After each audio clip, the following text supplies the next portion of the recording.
¿Quiénes son los hacedores del vino? Los enólogos. ¿Y qué sabemos de ellos? Muy poco. Por eso hoy hablamos con...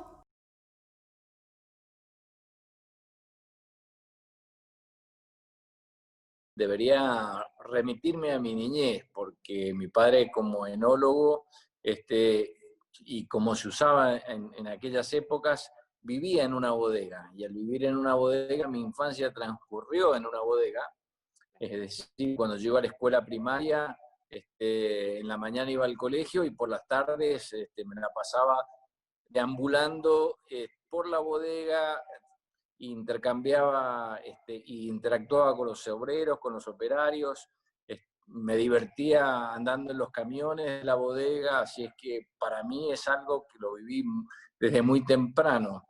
Y además cuando era niño, mi papá iba todos los sábados a la bodega Fleischmann, que era 33 kilómetros de Godoy Cruz, de donde vivíamos nosotros, pero en esa época era como un lugar muy lejano y para mí era una aventura todos los sábados ir ahí, a esa finca, porque era la posibilidad de, tal vez, si tenía suerte, andar a caballo.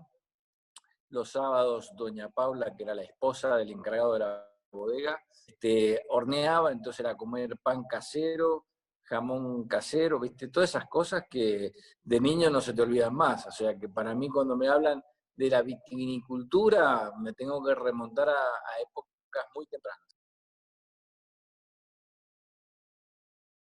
Mi papá era un hombre nacido en 1918, es decir, bastante con tradiciones bastante antiguas, si bien tenía una mente muy abierta para lo que era la cultura en general, la lectura, la música y muchísimas cosas. Para la exigencia del trabajo y la relación era una persona bastante estricta. Y entonces, bueno, trabajar con él significaba adaptarse a su forma y eso para mí, lejos de ser un peso o ser algo difícil de llevar, para mí una muy buena escuela. Siempre lo recuerdo con mucho aprecio y cariño porque eso me permitió a mí aprender cosas básicas y que no eran, digamos, que no se podían doblar ni dejar de hacer. Es decir, trabajar con él significaba que en la bodega había que ser hiperhigiénico, que son esas enseñanzas que no se te olvidan nunca en la vida, todo tenía que ser inmaculado porque era la forma de trabajar y en la bodega uno está haciendo vino y el vino también es un alimento, con lo cual todo tiene que estar perfecto, súper limpio, y limpio no es más o menos, para él no existía el más o menos, existía limpio y eso era bastante exigente. Al principio cuesta un poco, pero cuando uno se habitúa, se da cuenta que son esas cosas que te enseñan y forman parte de tu ADN en el futuro. Y después cuando uno se lo transmite a quienes trabajan con uno, lo transmite de esa misma forma. Yo creo que esa exigencia, que al principio para algunos puede ser difícil de llevar o un peso, después se transforma en algo muy positivo. Con la calidad del vino no se tranza, que siempre hay que tratar de hacerlo mejor.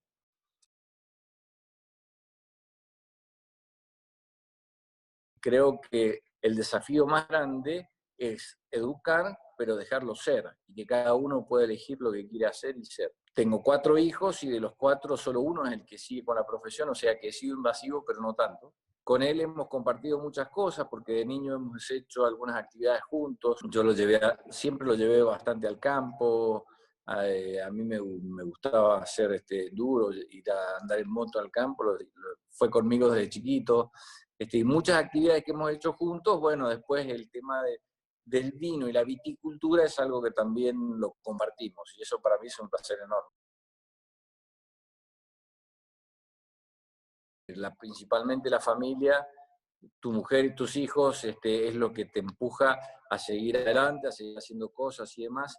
Y para mí una de los grandes planteos, dudas, incógnitas, era cómo hago de acá a futuro, cómo poder seguir trabajando. Y bueno, eso me dio vuelta en la cabeza este, durante varios días porque dije, bueno, ¿y ahora qué hago? ¿Cómo será el devenir? Mi actividad enológica es algo que uno más o menos, cuando empieza a tener la mente un poco más claro, se da cuenta que puede seguir haciéndolo, pero mi actividad desde el punto de vista de la viticultura, de cómo podía trabajar en los viñedos y demás, se empezó a hacer complicado, sobre todo porque en el viñedo uno para recorrer la viña tiene que andar y tiene que caminar o tiene que recorrer.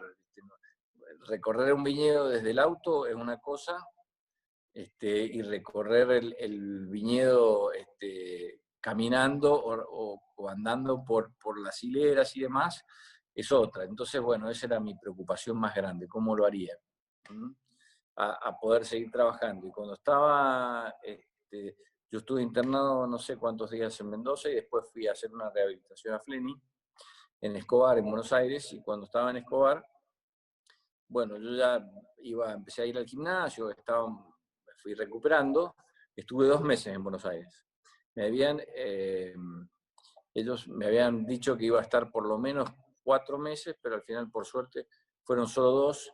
Pero cuando estaba ahí, me acuerdo que mi esposa, que fue uno de los puntales que tuve muy importantes, bueno, dijo, bueno, si querés probar vino, podemos organizar, qué sé yo, que me vayan mandando muestras y demás.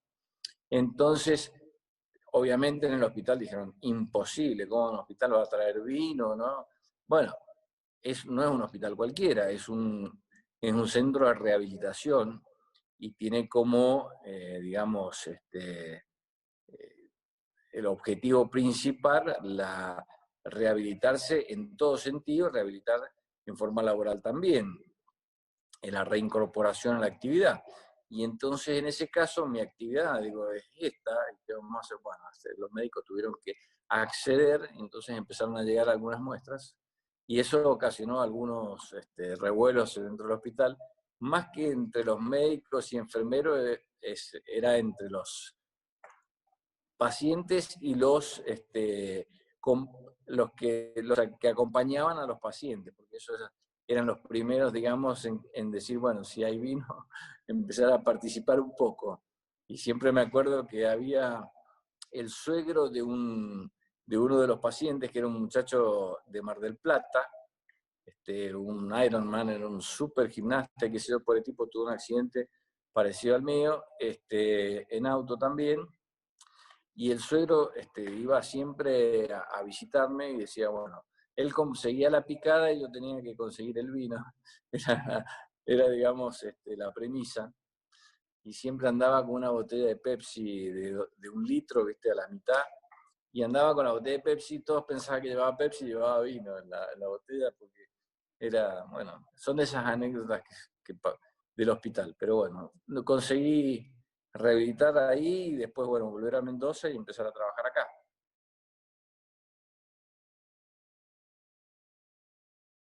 Me acuerdo siempre cuando empecé a trabajar en los viñedos en Shandong, había lugares que uno empezaba a recorrer de la finca que estaban más o menos bien, y había fincas que tenían lugares que estaban como muy olvidados o bastante descuidados.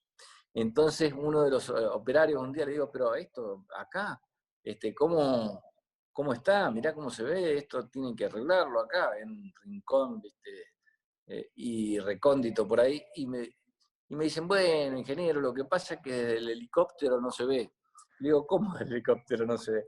No, lo que pasa es que, bueno, y ahí me contaron la anécdota de que el varón de la Doucet, cuando vivía y cuando iba a visitar los viñedos en Chandon, a veces recorría con un helicóptero de la Cuarta Brigada Aérea en Mendoza, porque, bueno, tenía un amigo, o sea, había un amigo que lo llevaba a veces a dar una vuelta. Entonces los obreros decían, bueno, esto total desde el helicóptero no se ve.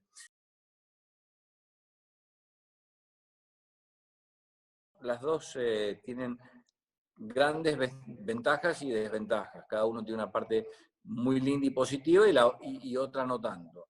Las grandes empresas tienen como positivo principalmente las posibilidades de tener mucho I+D, es decir, investigación y desarrollo, tenés posibilidades de crecimiento profesional, porque, bueno, si, te permite invertir de una forma en que una empresa mucho más chica no lo puede hacer, es mucho más difícil. Te permite conocer muchos mercados, te obliga a desarrollar algunas partes de la actividad que las empresas más chicas es más difícil. Por ejemplo, cuando yo trabajé en el grupo Moet Genesi, tuve que viajar mucho, me obligó, cosa que fueron muchos años en los que viajaba 16 semanas entre mayo y diciembre, eso es prácticamente la mitad del tiempo, y entre los viajes principalmente era, además de Europa y Estados Unidos, era Asia, y estar en Asia 2 o 3 semanas, 2 veces al año, no es tan fácil, pero bueno, esa es la parte que a lo mejor menos agradable, pero la agradable es que uno aprende, conoce, es experiencia, y eso es fantástico. La exigencia es otra cosa que también en las grandes empresas te permite aprender una cierta disciplina de formación e información que en las empresas más pequeñas no es tan fácil de conseguir, sobre todo en la gente que empieza trabajando en una empresa pequeña. Y yo a cualquier joven les recomiendo que inicie su actividad laboral generalmente en empresas que tengan ese tipo de exigencias. Bueno, tal vez uno no, el trato y la relación no sea tan personalizada como suele ser en una empresa mucho más chica, pero te permite adquirir mucha experiencia y mucho conocimiento. Cuando te vas a una empresa pequeña, bueno, si bien tenés a lo mejor menos posibilidades de inversión, yo siempre pongo como ejemplo que cuando trabajas en una empresa pequeña, puedes dedicarle muchísimo tiempo o todo el esfuerzo a una sola parcela, a un solo viñedo, y todo tu esfuerzo lo puedes concentrar mucho más. Después en la vinificación y crianza de un tanque, tienes 300 barricas, no tienes 3000, entonces cuando vas a probar, puedes probar todas las barricas para hacer un determinado corte y demás. O sea, puedes prestarle muchísima más atención, mucho más de tu tiempo y mucha más concentración y dedicación a cada cosa, pero tienes menos chances de error. Bueno, son los pros y los contras de trabajar en una gran empresa o una mucho más pequeña. Me gustan leer novelas, de acuerdo a la época, son el estilo de novelas, cuentos y demás. Ahora, en una época me agarró por leer novelas históricas, me gustaban bastante, y tuve algunos autores preferidos. Después, ahora leo novelas, las que sean. Me gusta la música, escucho mucha música, me gusta distintos tipos de música, pero principalmente el blues, el jazz, lo que es lo que más escucho. Cuando puedo hago algo de deporte, trato de hacer ejercicio. Y bueno, y ahora soy víctima de lo que son víctimas muchas personas, que es las series. Te quita tiempo de lectura, es lo único malo que tiene eso.